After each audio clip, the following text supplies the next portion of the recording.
picture of that. That would work. Like if Okay. you just see what they did and just redo it so that you have a picture of it. Because you obviously couldn't teach the lesson and take a picture, right? So yeah. Okay. Okay. So a lot of it was verbal evidence that the students learned the critical content of the required standards by using the boxes and the picture sort of saying what the picture was and then identifying the final and initial phoneme in the word. Yeah. And you also had visual evidence of whether or not they put um, the little circle in the right box, right? So that was something you had as well. Okay. Oh, so you do know. So what percentage of the students demonstrated the achievement of the desired effect of the appropriate level of the target? So how many of them met the target? How many of them were making progress, and how many of them did not meet the target?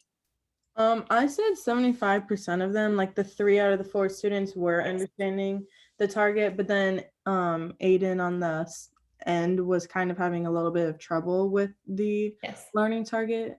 So Yes, I agree with that. And we talked about, I'm sure that'll be down here. I'll just wait. I get ahead of myself. Okay. Remediation. All right. Talk to me about differentiation strategies that were used throughout your lesson to impact student learning. So I represented the means of representation by stating what the students were learning at the beginning and end of the lesson and having them do the hand gesture with the mission statement of the lesson. And then I represented the means of action and expression by having the students do a picture sort the boxes and verbally listening to a word and identifying the initial and ending phoneme. And then I had the means of engagement by having the students engaged throughout the whole lesson with being hands-on and involved in the multi-sensory activities. Okay. And then so let's talk about the data that we just were discussing for remediation and adjusting instruction. So for the student that was in that 25% that did not master it, what would you do with him going forward to try to help him identify the initial sound instead of the medial sound? I would probably have him come back and do like a one-on-one and start from the beginning. And then how Miss Kearney said, have like each chip in a box for each of the letters, and then have him probably do the hands-on where he slides the initial and ending phoneme down, and probably have him say the word as well when he's doing that and the phoneme. I think that's great. My best friend has a 5-year-old. She's in kindergarten, and we were writing letters on each other's backs, like scratching each other's backs, and she'd have to guess what the letter was.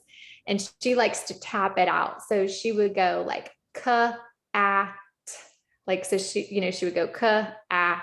And so if you asked her the first sound, you could do it that way too. Like, so they're teaching her to tap it out. I don't know. That was just something that kind of stuck with me, that if you didn't have those little circles and things like that, you could have them try to tap it with their fingers too. That's an excellent strategy. Okay. That you came up with. All right. So let's talk about the planning process and how this impacted student learning. There are a variety of different things on here that are listed that you can feel free to discuss. So the planning process impacted the K through 12 student learning by aligning the K through 12 student learning targets with the required standards. To make sure all students understood the information, I engaged all the learners in the lesson to make sure they were focused in the lesson at all times. I also did monitor who was understanding the information and correctly identifying the initial and ending phoneme. And then I was providing feedback, but I wasn't being in depth and telling them exactly what they did correctly. I wouldn't say. Oh, sorry. Go ahead. No, go No, you ahead. go. It's okay. No, sorry. I didn't mean to talk over you. I was going to say, I do think you selected appropriate materials and instructional strategies. You use that FCRR website, which is research-based, and you use the boxes to make something that's auditory into something more visual and tactile. And I think that was totally appropriate to the level of rigor of your lesson. So I don't know, that's just something I thought, but go ahead. I didn't mean to interrupt you. No, you're fine. I was gonna say, I don't think I used a performance scale at all. Right. Yeah. That's okay. Yeah. Okay. Tell me about the effectiveness of the instructional strategies you use to cognitively engage your students in learning the content and promoting positive behaviors across all student groups. I would say the effectiveness of the instructional strategies used, such as small group discussion and creating an open space for students, help promote positive behavior across all the student groups. Definitely being open so they know that they can make a mistake. Yes, and Miss Kearney said that as well.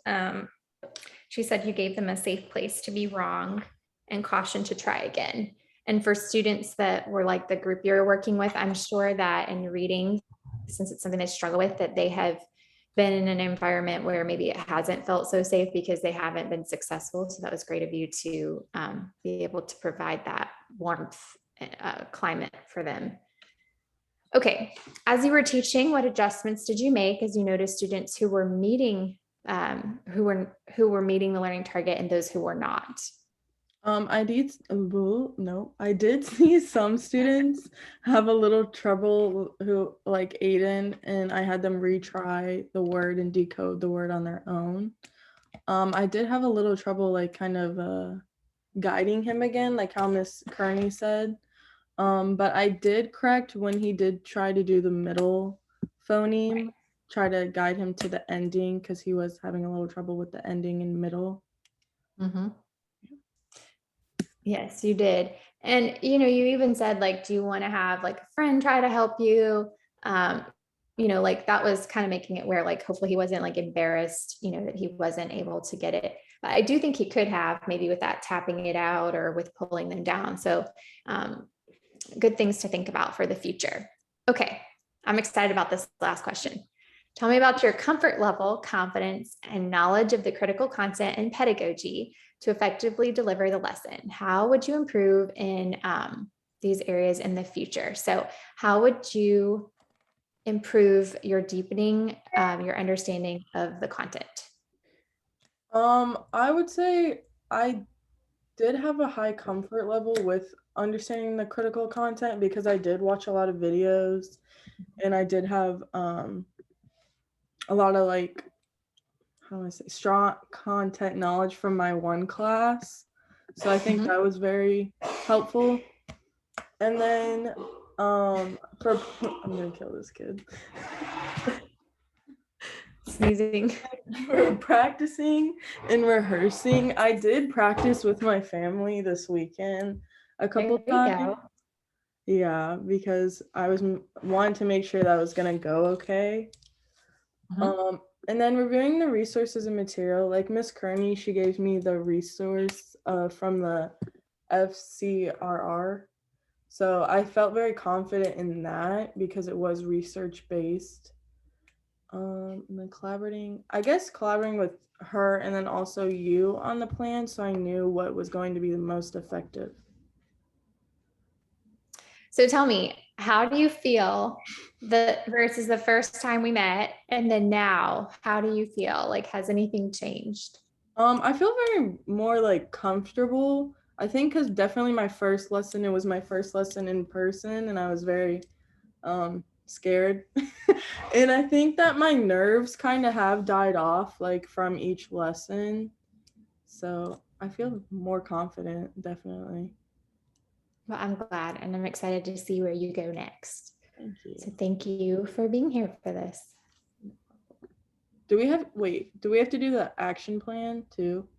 Oh my goodness, we do. What am I doing? Hello, keep recording. Okay. I have a list of things that I am supposed to be looking at that I've made for myself so I don't keep forgetting this stuff. Thank you for holding me accountable. Okay, I got excited about your progress. All right, so your action plan. Yes. Okay. As we're moving forward, something I think we could include, and then I'd like you to share. So I think we talked about the feedback. And I would like to see that be something maybe you continue to work on, just because I think it just takes practice to kind of get there. So just being more specific with your feedback. You're definitely praising the kids, but what are you praising them for? So that's something I would like to see on there. What would you like to see on there for next time?